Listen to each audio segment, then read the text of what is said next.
प्रिय बच्चों, मैं डॉक्टर आनंद प्रदीक्षित, रिटायर्ड असिस्टेंट कमिश्नर, शिखर आईएएस एकेडमी गाज़ियाबाद से आपके समक्ष मुखातिब हूँ। ये वर्चुअल एकेडमी है, यानी ऑनलाइन क्लासेस हैं 2012 से और फुल्ली 2018 से। बहुत सारे बच्चे ऑनलाइन क्लासेस पसंद करते हैं। मैं आजकल वीडियो नहीं बना रहा हूँ क्योंकि वीडियो बनाने वाला सेटअप मेरे पास किन्हीं कारणों से अब नहीं है। जहाँ बैठकर मैं वीडियो बनाया करता था वो स्थान अब मेरे पास नहीं है, तो विश्राम कर रहा हूँ और आपके लिए लेख लिखता रहता हूँ। लेकिन दिल्ली में जो भयानक दुर्घटना हुई है, लोमहर्षक, बहुत मार्मिक, कम से कम 3 छात्र जिसमें डूबकर कितनी मार्मिक कंडीशंस में काल का गाल बन गए, काल के गाल में समा गए, मृत्यु को प्राप्त हुए। नहीं पता ये संख्या कितनी है। यूट्यूब पर कई वीडियोस में अधिक संख्या भी बताई जा रही है, मुझे नहीं पता। लेकिन जितने भी हैं, किन कंडीशंस में उनकी मृत्यु हुई होगी, जब सीवर के पानी में सांस घुट घुट कर, दम घुट घुट कर उनकी मृत्यु हो गई होगी, क्या बीती होगी बच्चों पर, अब क्या बीत रही है उनके माता पिता पर। कितने सुनहरे सपने देखने गए थे, क्या क्या अरमान थे, माता पिता जिनकी प्रतीक्षा करते ही रह गए, वो बच्चे चले गए। लापरवाही निश्चित रूप से उस कोचिंग संचालक की है जिसने तहखाने में लाइब्रेरी बनाई और पानी की निकासी का कोई पंप नहीं लगाया। और पंप लगा भी होता तो जब बारिश तेज़ होती है तो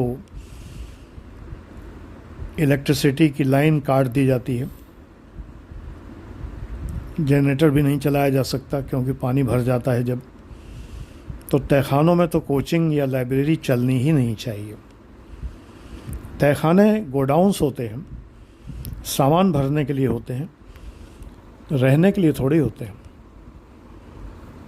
अब ये कहिए कि तहखानों में तो मेट्रो भी चलती है और तहखानों में तो शॉपिंग मॉल्स भी होते हैं, तो ये एक कुतर्क है, क्योंकि वहाँ बहुत सारी व्यवस्थाएं होती हैं और दुर्घटनाएं उनमें भी होती हैं। तो पहली लापरवाही तो उस कोचिंग संचालक की है। दूसरी लापरवाही एमसीडी की है, जिसने पानी की निकासी नहीं दी। उस मोहल्ले में पानी, गटर का पानी नीचे चला गया, तहखाने में क्यों चला गया? ड्रेनेज पाइप नहीं थे क्या उस गली में? यदि नहीं थे, ये जिम्मेदारी किसकी है? एमसीडी की जिम्मेदारी है। लाइसेंस कैसे दे दिया गया कोचिंग को? सुरक्षा मानकों पर जब खरी नहीं उतर रही थी तो लाइसेंस कैसे दे दिया गया? अब चाहे कितने भी लोगों के लाइसेंस कैंसिल कर दिए जाएं, कितने भी तहखानों पर, मौत के तहखानों पर ताले लगा दिए जाएं, लेकिन जो बच्चों की जान चली गई वो तो चली गई। मुझे ये समाचार पहली बार सुनकर इतना क्षोभ हुआ, इतना पैथेटिक विचार मस्तिष्क में आए कि मैं स्पेल बाउंड हो गया। मैंने अपनी फेसबुक पर अपना दर्द बयान किया, यहाँ पर भी मैंने यूट्यूब चैनलों पर भी लिखा, अपना दर्द बयान किया। मुआवजे से जान तो नहीं लौट आएगी। कोई 10 लाख दे दे, 1 करोड़ दे दे, 5 करोड़ दे दे, जान तो नहीं लौट आएगी।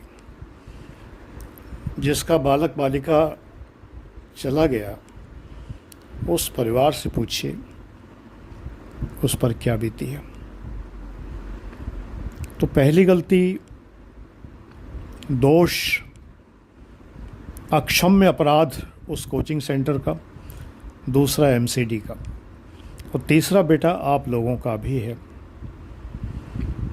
आप लोग, बहुत से लोग बिना अपनी क्षमता पहचाने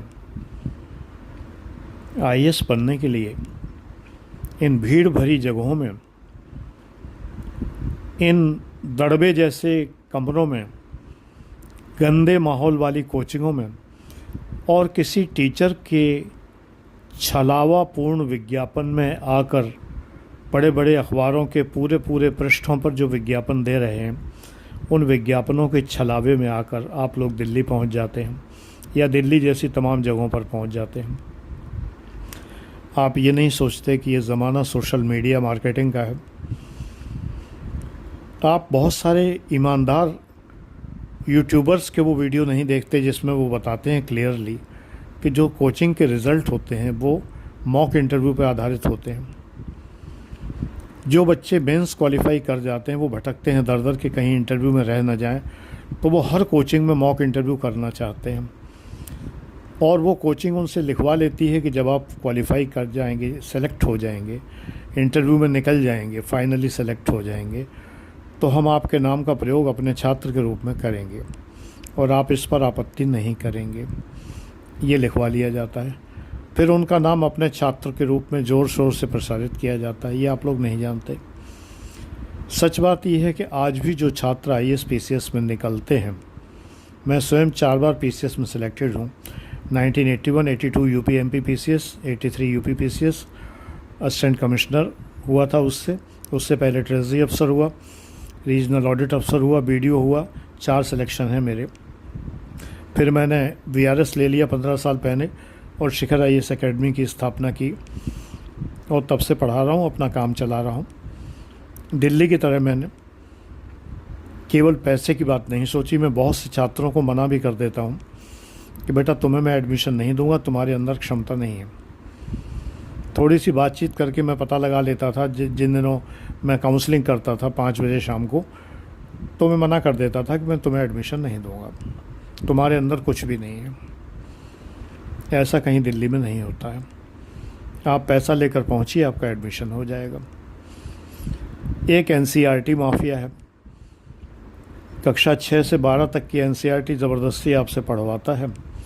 टॉपर्स के मुंह से कहलवाता है कि 6 से 12 तक बेस क्लियर करिए। अगर आपको बेटा बेस क्लियर नहीं है, आपने ग्रेजुएशन कर लिया तभी तो आईएएस दे पाएंगे, और अभी तक आपको बेस ही क्लियर नहीं हुआ है। तो जब बेस क्लियर नहीं हुआ तो आईएएस आपसे होगा भी नहीं, छोड़ दीजिए।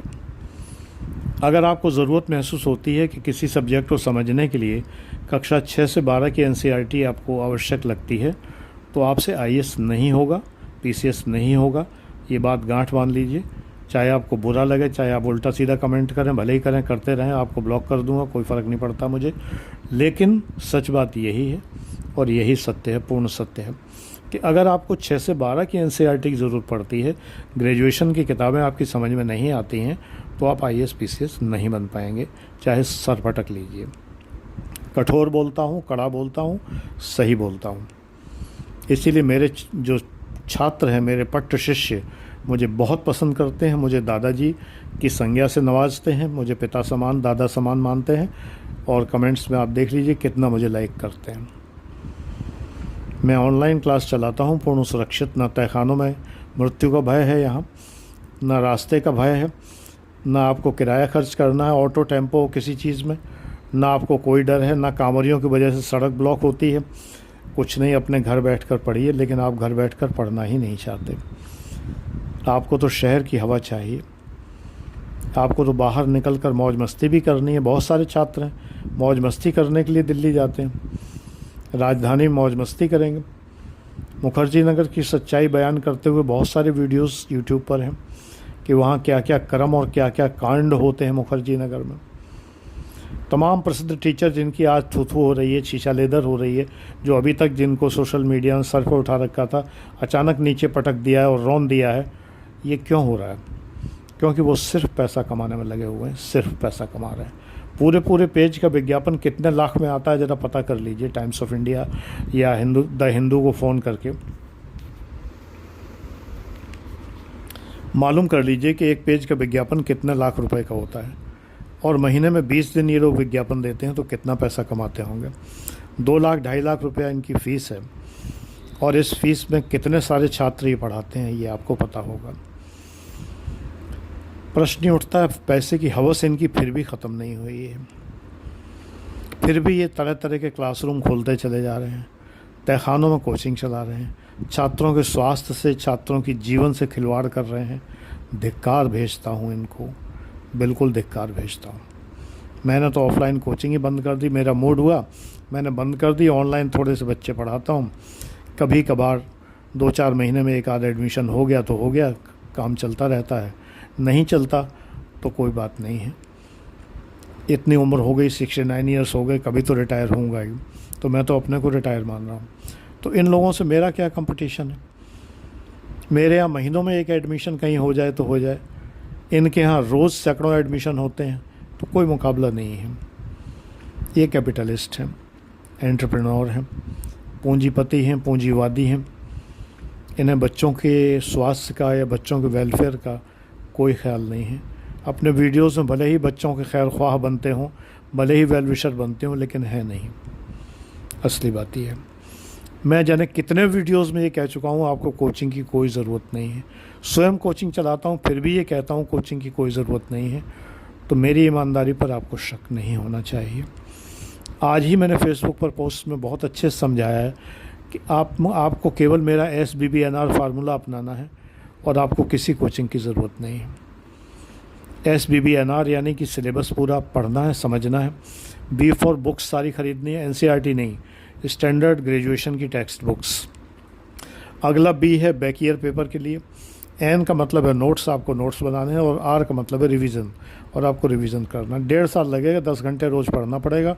यारी दोस्ती बिल्कुल नहीं, कोई ग्रुप स्टडी नहीं, कोई कंबाइंड स्टडी नहीं, कोई जो है नाइट आउट नहीं, कोई जो है उसको क्या कहते हैं, वो शब्द मुझे याद नहीं आ रहा, तुम बच्चों का ही शब्द है आजकल युवा पीढ़ी का।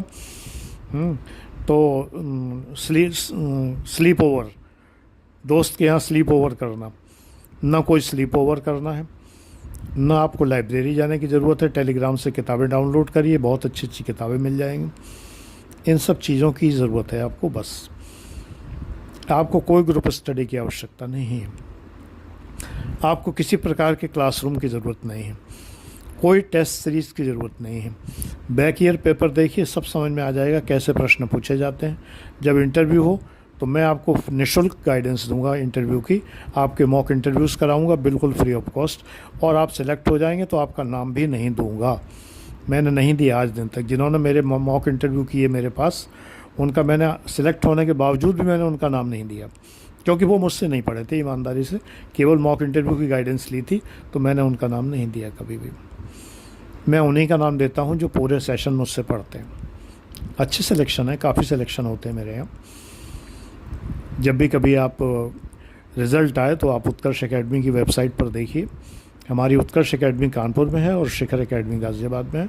दोनों के कंबाइंड इंटरव्यू गाइडेंस होती है, और दोनों की क्लासेस कंबाइंड होते रहे हैं, अब नहीं होते, पहले होते रहे हैं, कंबाइंड क्लासेस होते रहे हैं। वहाँ पर ऑफलाइन चलता था, यहाँ से ऑनलाइन हम उन्हें पढ़ाते थे। मेरा ऑफलाइन चलता था, मेरे ऑफलाइन में लैपटॉप्स पर ऑनलाइन उत्कर्ष रहता था। इस तरह से पढ़ाई होती थी। उसके वीडियोज़ हैं मेरे पास, उसके फ़ोटोज़ हैं जो मैंने फेसबुक पर डाले हुए हैं। थोड़े से बच्चे पढ़ाता हूँ, ज़्यादा कोई एडमिशन देता नहीं। बहुत सारे लोग तो एडमिशन की पूछते हैं, तो उनके प्रश्नों से मुझे चिढ़ पैदा होती है, तो मैं उन्हें ब्लॉक कर देता हूँ। अब सोचो, कोई व्यापारी ऐसा करेगा कभी? कोई बिजनेसमैन किसी कस्टमर को ब्लॉक करेगा क्या? मैंने सैकड़ों ब्लॉक कर रखे हैं, सैकड़ों।